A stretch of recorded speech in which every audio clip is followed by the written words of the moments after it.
Oi pessoal, boa noite, tudo bem? E aí, como é que estamos de fica em casa? Já estamos querendo ir para a faculdade, né? Eu também. Mas vamos lá, né?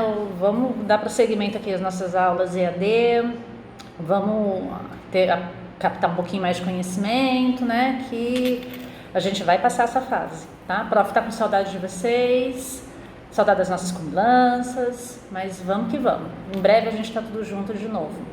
Então vamos lá para a nossa aula de Amazônia, né? O que a gente vai ter hoje, né? A gente vai falar sobre regularização fundiária na área da Amazônia, legal, tá?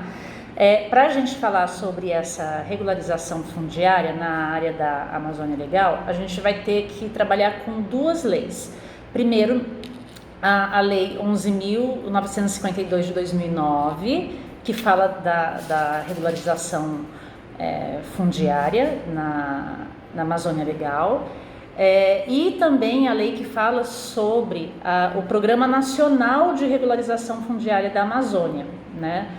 Que aí nasceu de uma MP, que é a MP 759/2017, que ela foi convertida para a lei, né? Que fala do Programa Nacional de Regularização Fundiária da Amazônia Geral, tá? Que é a Lei 13.465 de 2017. Tá? Então a gente vai ter duas leis aí para estar trabalhando essa relação da regularização fundiária na Amazônia Legal. Então vamos dar uma olhadinha nessas leis. Primeiro, bem de leve, que tem umas terminologias que a gente precisa saber, né, ou relembrar, principalmente na legislação geral, né, sobre regularização fundiária, e depois a gente passa em específico para a parte da regularização fundiária na Amazônia Legal. Então, olha lá, a Lei 11.952, de 25 de junho de 2019, ou de 2009, tá? Vamos pegar algumas terminologias dela, tá joia? Então, primeiro que ela foi alterada, tá? Pela MP, né, medida provisória número 910, que ela foi editada em dezembro de 2019, 10 de dezembro de 2019, então fez algumas alterações nessa lei. Vamos dar uma olhadinha aqui nessa terminologia, né, que aborda. Só para mencionar, antes da MP, né, de dezembro de 2019, a MP 910, essa lei, a 11.952, ela falava sobre a regularização fundiária das ocupações incidentes em terras situadas em áreas da União no âmbito da Amazônia Legal. Aí veio o governo, editou a MP 910 em dezembro do ano passado, né? E aí tirou a parte da Amazônia Legal, deixou ela de forma mais ampla, porque colocou assim, dispõe sobre a regularização fundiária das ocupações incidentes em terras situadas em área da União ou do Instituto Nacional de Colonização e Reforma Agrária, INCRA. Altera a Lei 8666 de 21 de junho de 93 e a Lei 6.015 de 31 de dezembro de 73. Então, ou seja, antes a gente tinha uma especificação de Amazônia Legal, né, para a lei, e aí agora ela veio e foi alterada pela MP 910 para agora pegar a área da União e do INCRA, não importa onde, se é dentro da Amazônia Legal ou fora da Amazônia Legal, né? Então, vamos lá para o artigo 1º da lei, né, da 11.952.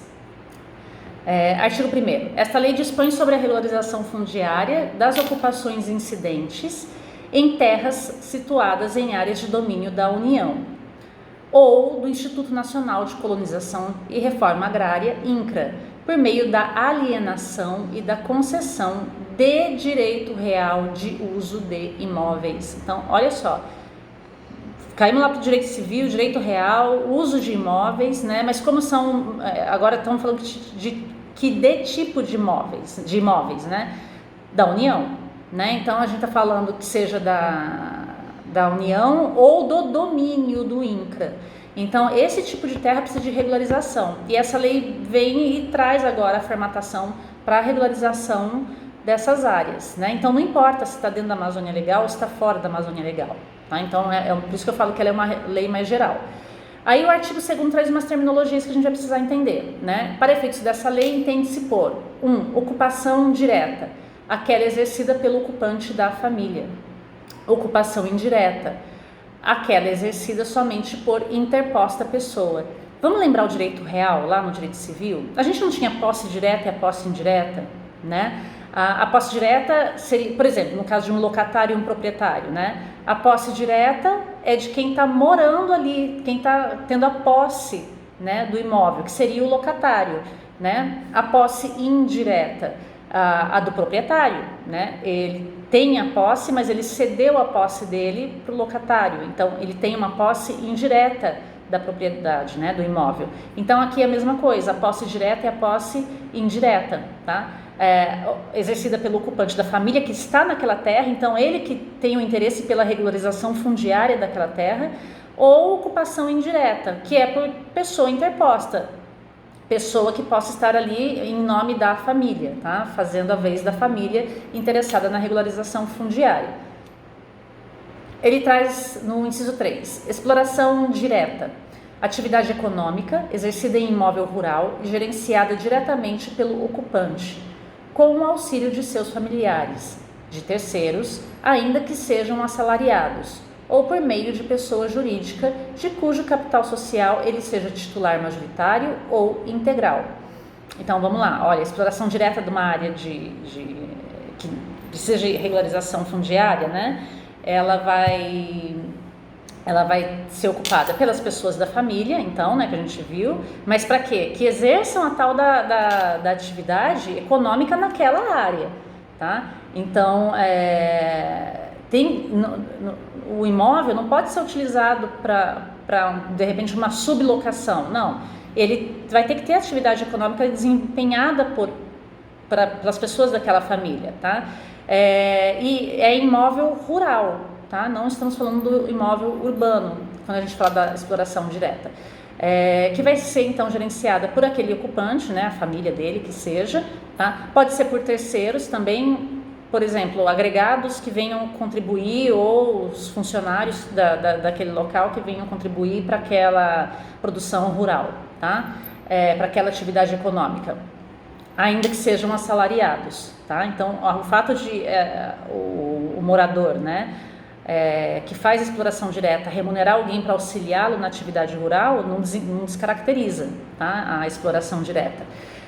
E pode ser também por pessoa jurídica, né, onde o capital social, né, ele seja titular ou majoritário integral. Ele quem? Um dos dominadores, que é aquele que tem domínio, né, que seja da área ocupada, tá? Exploração indireta, atividade econômica exercida em imóvel rural e gerenciada de fato ou de direito por terceiros que não sejam os requerentes. Então agora a gente saiu da esfera da família, né, que requer a regularização fundiária, e a gente coloca uma exploração indireta. Então vai ser também através da atividade econômica, né, que vai ser realizada naquela área rural, tá? É o imóvel rural, só que ela é gerenciada.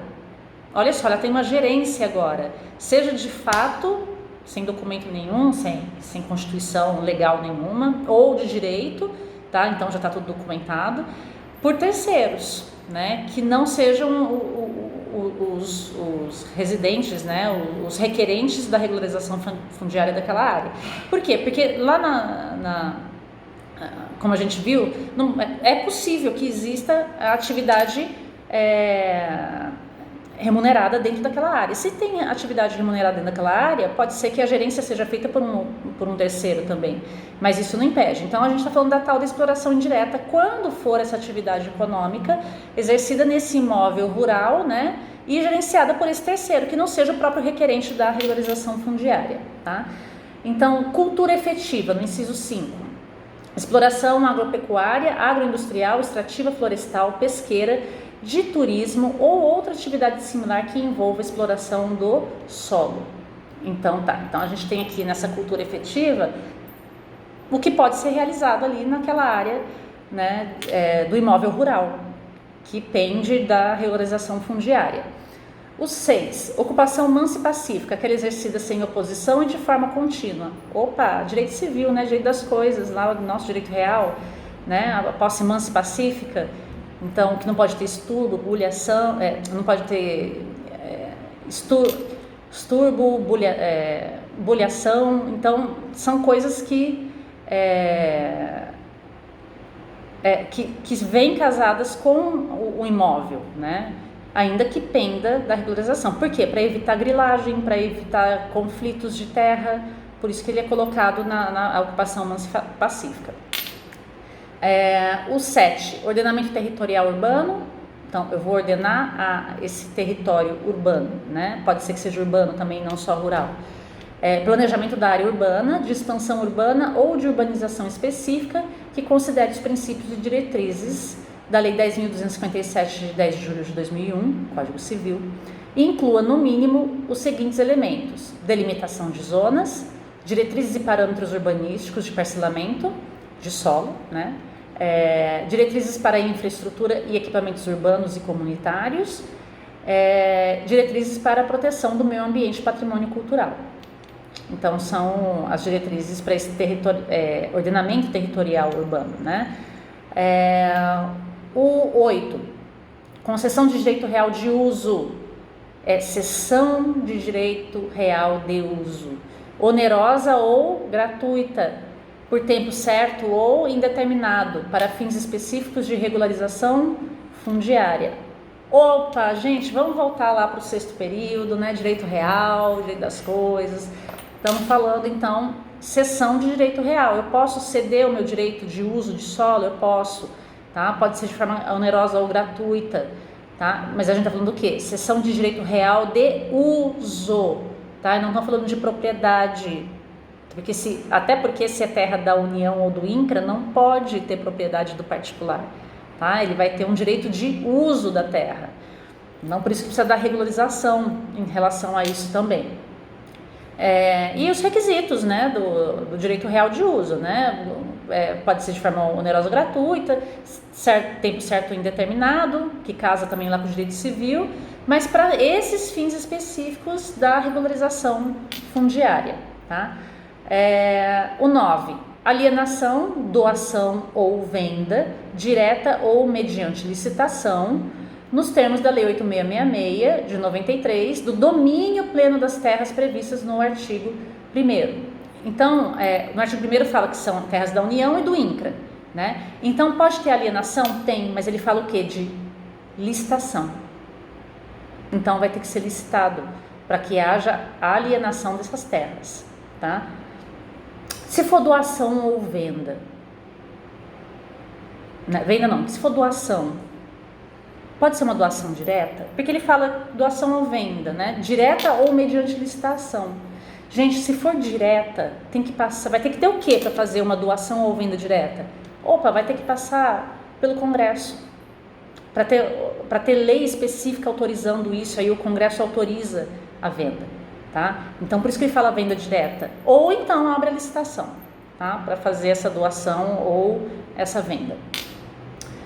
Área urbana, no inciso 10, tá? A definição levará em consideração, para fins dispostos nessa lei, o critério da destinação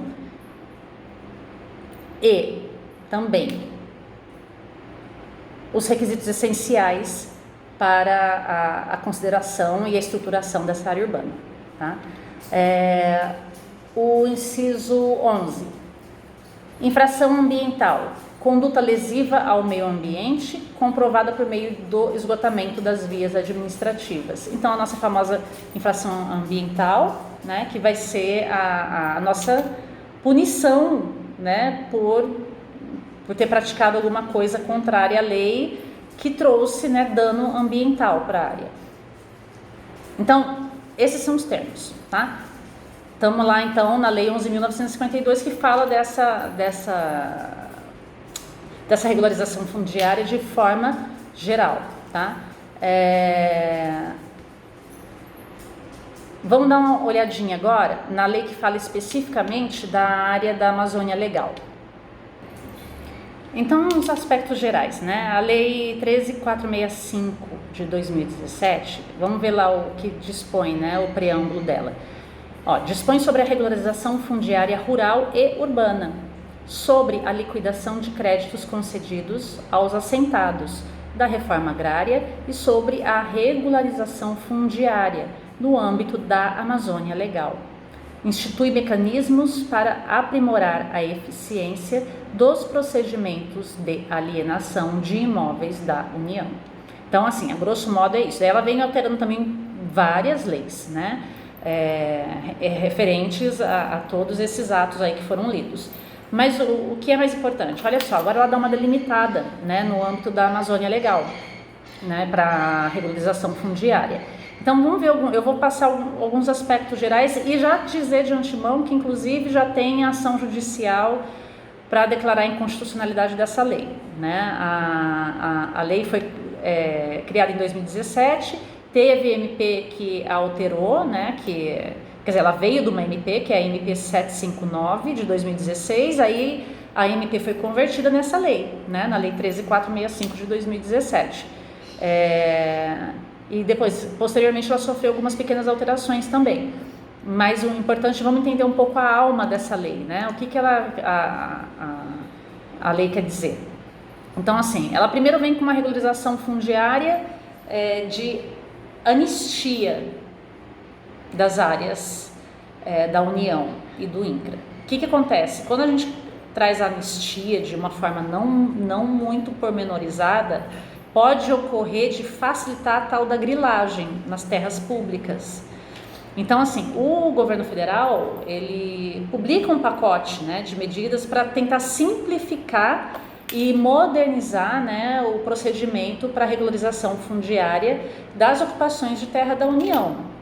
Entre essas normas publicadas, tem essa norma, a MP, que vem casar também 910, medida provisória 910, que ela é de dezembro de 2019.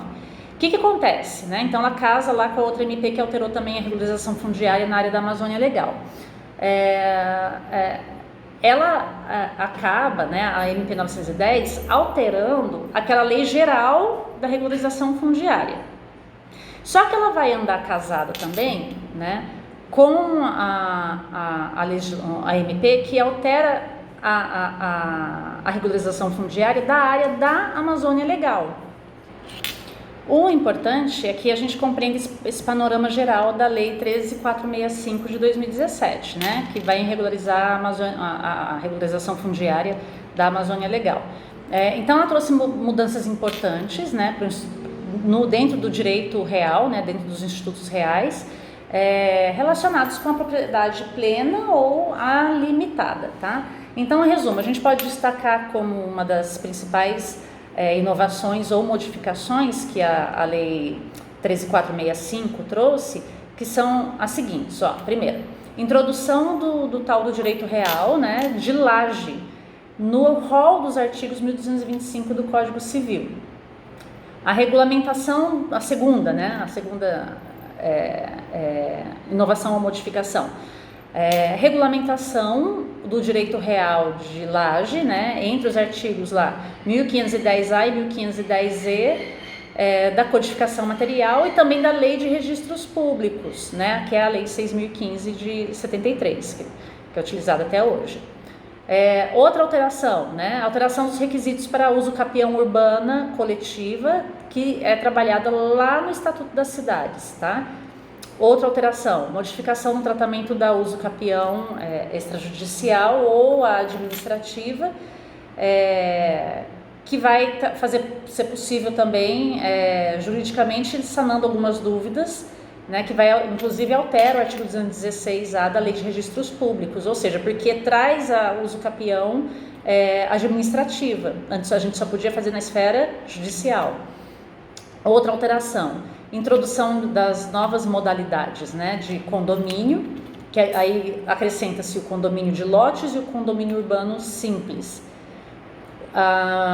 Outra alteração, a regulamentação do sistema de arrecadação de bens vagos para os casos de abandono, né, o artigo 1276 do Código Civil. Outra alteração, a revogação de todo o capítulo da Lei da Minha Casa Minha Vida, né, relativa à regularização fundiária, que acabou alterando substancialmente a legitimação da posse e da uso capião extrajudicial dela decorrente, tá? Mais uma, alterações de procedimentos relativos à alienação fiduciária em garantia de bens móveis, o que acaba por facilitar o recebimento dos créditos.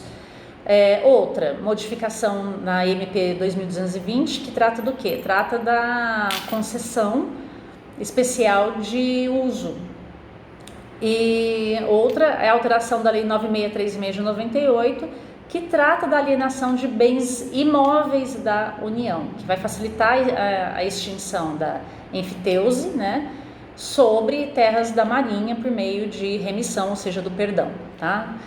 De bens, dos bens e da dívida ou da utilização.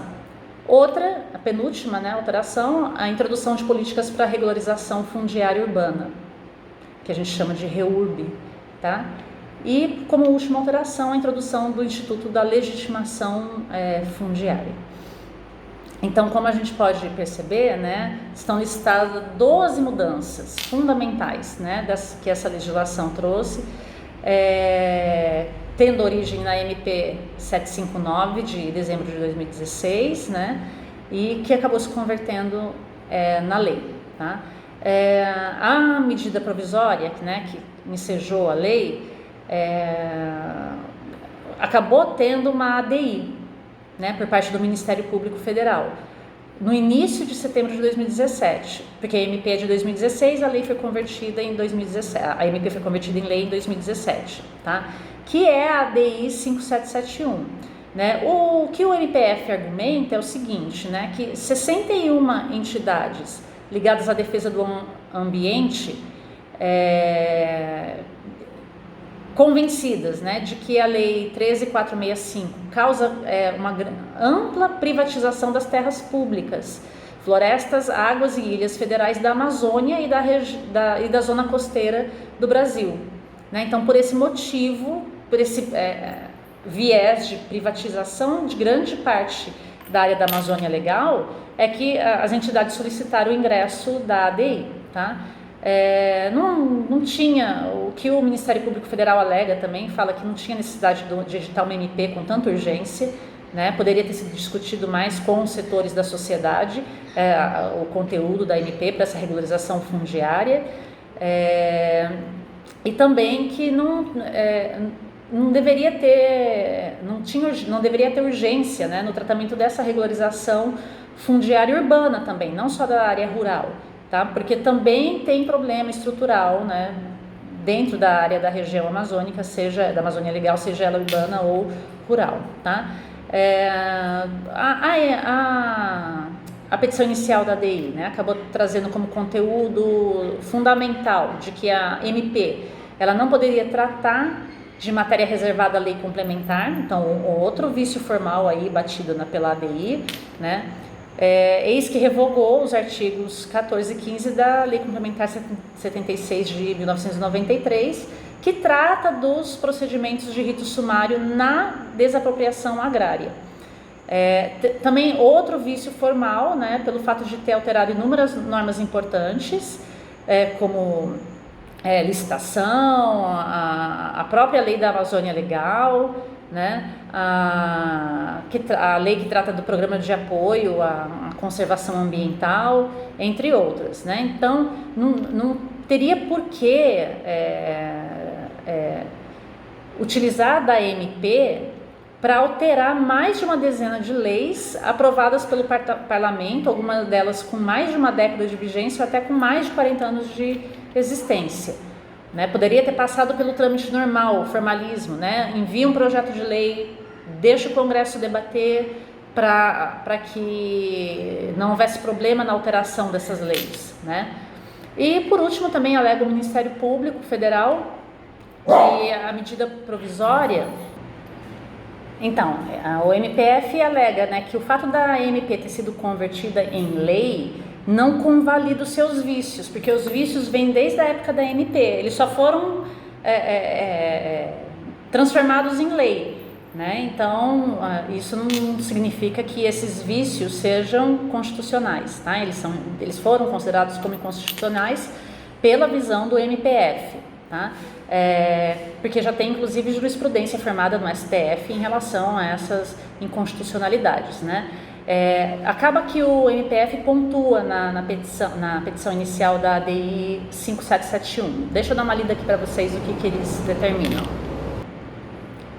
Não é necessário analisar de forma destacada cada dispositivo da Lei 13.465 de 2017, porque, fundamentalmente, ela fere a Constituição ao tratar de seus temas centrais: regularização fundiária rural, regularização fundiária urbana e desmatamento, e em descompasso com numerosas diretrizes que a ordem constitucional estipula. Então, esse daí é o fundamento principal do Ministério Público Federal em cima da lei, né? Sem dúvidas, assim, essa norma emergente, ela parece apresentar, assim, alguns dos problemas citados, né? Notadamente o fato de não haver urgência na promulgação da MP, né? E em complemento também, acaba que se nota que muitos dos seus temas, com exceção, por exemplo, do tratamento da laje, eles não foram devidamente debatidos perante a sociedade. Lembra que eu falei lá no início que precisava de debate social? Lembra que eu já falei em todas as aulas para vocês de amazônico que legislação para a Amazônia legal tem que ter discussão com a sociedade, né? Primeiro a gente discute, a gente analisa, né, o viés que vai ser do impacto daquela lei para a localidade que ela vai ser aplicada, depois a gente faz a lei. Não tem como fazer a lei primeiro para depois ver o que vai acontecer, né? Então, o MPF alega que a sociedade brasileira foi pega de surpresa, né? Sem que ocorresse o debate com ela ou a participação dela para que fosse editada essa MP, né? Então, assim, de toda sorte, né? Apesar de muitas resistências de diversos doutrinadores, né, em relação à nova lei, o que parece de fato estar eivada de graves vícios aí e até de inconstitucionalidade, como menciona o Ministério Público Federal, são esses pontos, né, da falta de debate para esse estudo, né, em relação ao direito de propriedade. Então, assim, essa visão geral da lei, tá? E só para a gente finalizar aqui essa parte da regularização fundiária, né, da Amazônia, vamos falar da MP, que é muito importante, a MP 910, né, que foi editada pelo governo em dezembro do ano passado. Ela trouxe um pacote de medidas, né, para simplificar ou modernizar o processo de regularização definitiva, né, dessas ocupações de terras da União, ou do INCRA que seja, tá? Entre essas normas publicadas, a que mais teve efeito foi a MP 910, tá? Que alterou pontos importantes da legislação anterior sobre o assunto, né, que foi considerado, né, por especialistas, de uma anistia geral da grilagem de terras públicas em todo o país. Por quê? Olha só, o governo atual, ele quando foi editar essa MP, considerou que a regularização fundiária da área da Amazônia Legal, ela estava muito morosa, ela era muito demorada, né? Ela não acontecia. Então ele quis simplificar esses atos. Só que dessa simplificação, o que acontece? Quando a gente fala de regularização fundiária da área de Amazônia, seja ela a Amazônia Legal ou não, a gente está falando de grandes áreas, tá? Que tem conflitos ou tem interesses em demasia que vão gerar conflitos. E o que mais tem nessas áreas é grilagem. Então, não é que o método que era utilizado era muito burocrático, talvez ele fosse mais cauteloso, né, para selecionar a regularização dessas áreas, para não favorecer os grileiros. Então, fica agora essa discussão, né? Simplificou e vai dar certo, né, os procedimentos para essa regularização fundiária, e seria necessário ter essa simplificação mesmo, né? É um questionamento ou não? Agora facilitou para que os grileiros também fizessem essa regularização e burlasse a lei para conseguir regularizar a área grilada. Então, é um problema, né? A gente tem que falar de um marco temporal, né? Porque pela lei anterior, as ocupações até 2008, elas poderiam ser regularizadas com vários benefícios ao proprietário, né? Como pagar somente de 10% a 50% do valor mínimo da terra. Para quem ocupou depois de 2008 até 2011, a regularização também era possível, mas o proprietário teria que pagar o valor máximo da planilha do do INCRA, né? E aí por aí vai com relação aos descontos, né? Com a MP 910, a data final para pagar com descontão, né, que a legislação anterior proporcionava, passou de 2008 para 2014, né? E a de 2011 passou para 2018. Então, na prática, essa MP estava anistiando a invasão de terras públicas e o desmatamento até da campanha eleitoral. É o que diversos doutrinadores entendem quando eles criticam a MP, né? Esse novo prazo de regularização, no entanto, ele não estava explícito no texto da MP. Ele só vai aparecer lá no final do documento, no artigo 38, que autoriza a União, né, e as suas entidades da administração direta a fazer venda de imóveis mediante pagamento do valor máximo da terra nua aos imóveis rurais, né? E coloca algumas hipóteses lá, né? Por exemplo, quando se tratar de ocupações superiores a 5 de maio de 2014, comprovando, né, o período ocupacional, o que acaba por incentivar mais a ocupação, né? Então, assim, vamos ocupar mais, temos mais prazo para ocupar, tá certo?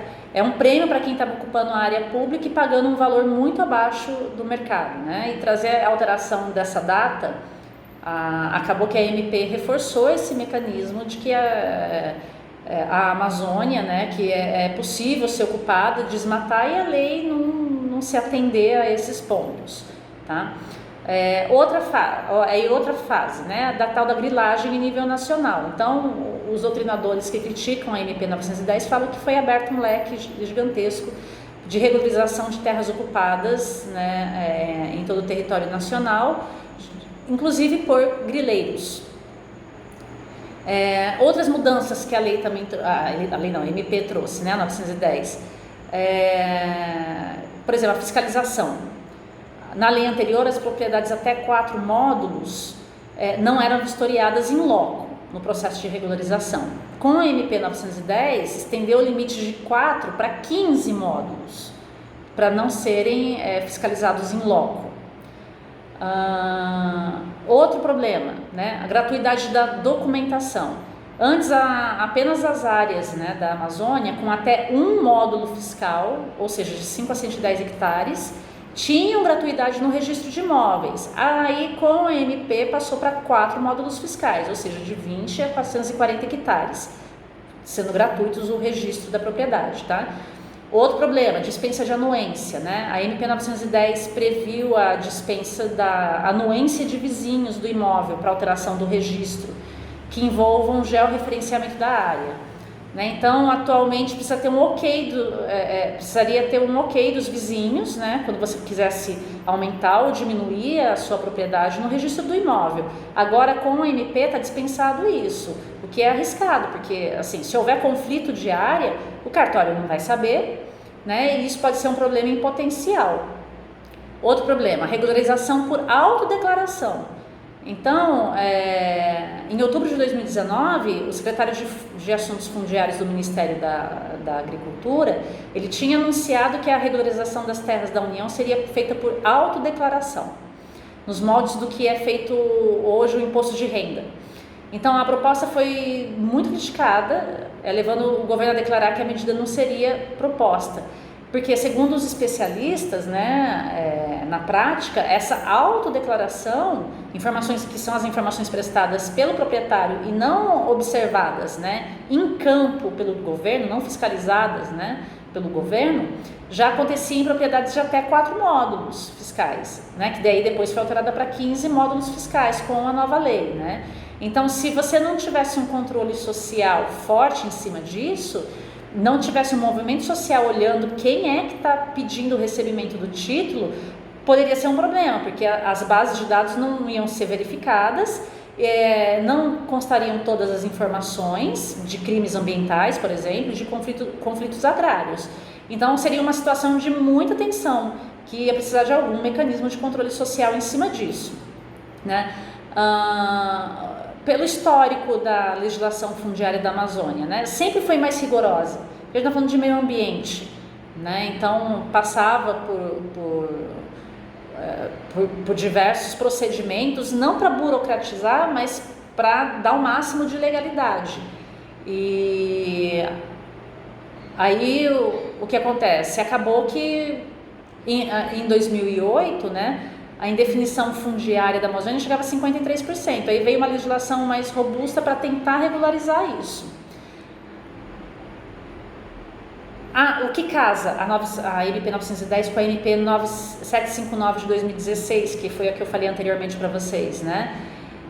A norma acabou ampliando, né, a 759, né, de 2016, em 7 anos o período de regularização em relação à lei anterior, com um novo prazo até 2011. Então, assim, a gente só está vendo flexibilização de prazos em relação às MPs. Então, quando a gente fala, assim, no geral, né, dessa regularização agrária dentro da Amazônia Legal, seja com a lei geral ou com a lei específica, a gente tem que ser muito criterioso. Por quê? Porque existem conflitos de terra dentro dessas áreas. Então, não dá para ser uma lei, ainda que a ideia seja muito boa, vamos tentar simplificar e desburocratizar. Tem que se pensar o seguinte: não é uma área que a exceção seja a má-fé. Ali é uma área em que a normalidade é a má-fé por causa da grilagem. Então, precisa-se de uma normativa mais robusta. Por enquanto, se utiliza dessas duas normativas aqui, né? Que vai ser a Lei 11.952 e a Lei 13.465. Então, regularização fundiária, a gente vai trabalhar com essas duas legislações. Casa a MP 759, que acabou sendo transformada na Lei 13.465, e a Lei, né, 11.952, que vem de mão dada com a MP 910, tá, de 2019. Então, é nesse sentido que a gente vai ter sempre que entender a tal da regularização fundiária em áreas da Amazônia Legal, tá, galera? Eu vou encerrar aqui esse tópico, vou deixar um texto no SEI para vocês também, em relação a tudo que eu falei, e vou deixar um exercício também. O prof está com saudades ainda, fiquem em casa, tá? Enquanto não passar esse turbilhão do coronavírus, e a gente vai mantendo contato pelo WhatsApp também, tá bom, galera? Abraços!